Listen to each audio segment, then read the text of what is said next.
নমস্কার বন্ধুরা, আবারও হাজির হয়ে গেছে একটা নতুন রেসিপি নিয়ে। আজকে একদম সাধারণ একটা সবজি দিয়ে অসাধারণ রেসিপি আপনাদের সঙ্গে শেয়ার করব। কুমড়োর নিরামিষ রেসিপি, একদম সাধারণ কিন্তু খেতে দুর্দান্ত লাগে। কুমড়ো কিন্তু বাজারে এখন খুবই কম দাম, আর এই সবজিটা কিন্তু সারা বছরই পাওয়া যায়। তাই চলুন মূল রেসিপিতে যাওয়ার আগে সবার কাছে একটা ছোট্ট অনুরোধ, আমার এই ভিডিওটা ভালো লাগলে বেশি বেশি করে শেয়ার করুন, আর আমার চ্যানেলে নতুন বন্ধুগুলো চ্যানেলটিকে অবশ্যই সাবস্ক্রাইব করে আমার পাশে থাকুন। আমি এখানে প্রথমে একটা কড়াই গরম করে নিয়েছি। কড়াইয়ের মধ্যে দিয়ে দিলাম 1 টেবিল চামচ পাঁচফোড়ন। পাঁচফোড়নটাকে আমি হালকা ভেজে নেবো, একদম কড়া করে ভাজবো না, হালকা ভেজে নেবো। একটা খুব সুন্দর মিষ্টি মিষ্টি গন্ধ হবে, সেই সময় কিন্তু এটাকে আমি নামিয়ে ঠান্ডা করে নেব। আর ওদিকে আমি আলু কুমড়োগুলোকে কেটে ধুয়ে পরিষ্কার করে নিয়েছি।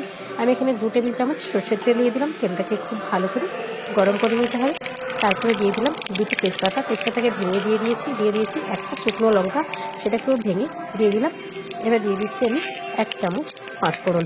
পাঁচফোড়নটাকেও হালকা করে ভেজে নিতে হবে। খুব সুন্দর একটা যখন ভাজা ভাজা গন্ধ বেরোবে তখন দিয়ে দিতে হবে আলু। কেটে রাখা আলুটাকে আমি দিয়ে দেবো। আপনারা এখানে আলুটাকে অবশ্যই ব্যবহার করবেন।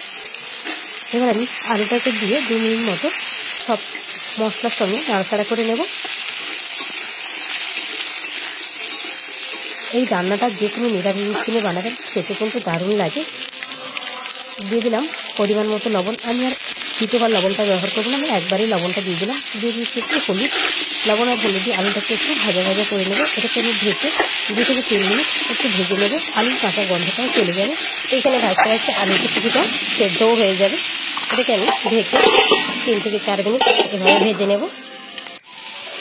আলুটা দেখুন অনেকটাই ভাজা হয়ে গেছে, আর একটুখানি নরমও হয়ে গেছে। এভাবে ঢেকে যদি আলুটাকে ভাজা যায়, আলুটা খুব তাড়াতাড়ি সেদ্ধ হয়ে যায়, খুব সুন্দর রান্নাটা হয়। এবার আমি উপর থেকে দিয়ে দিলাম কেটে রাখা কুমড়োগুলো।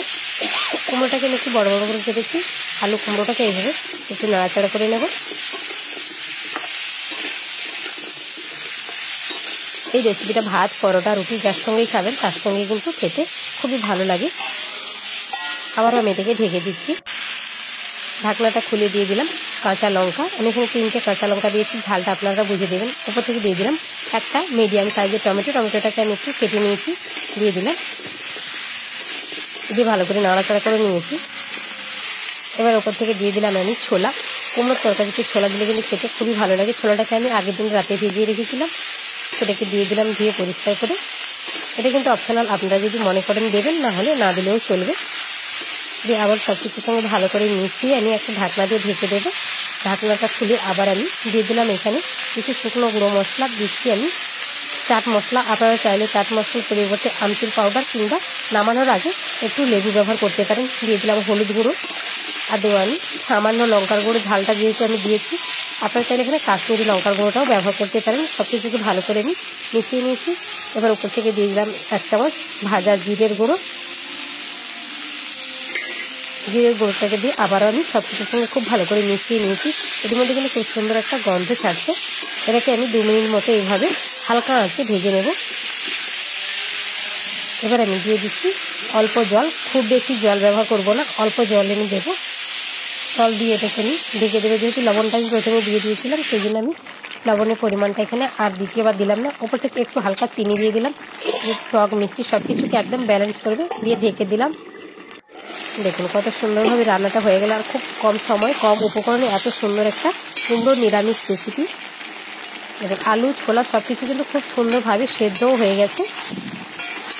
রান্নাটা আমার কমপ্লিট হয়ে গেছে। নামানোর আগে দিয়ে দিলাম আমি ধনেপাতা কুচি।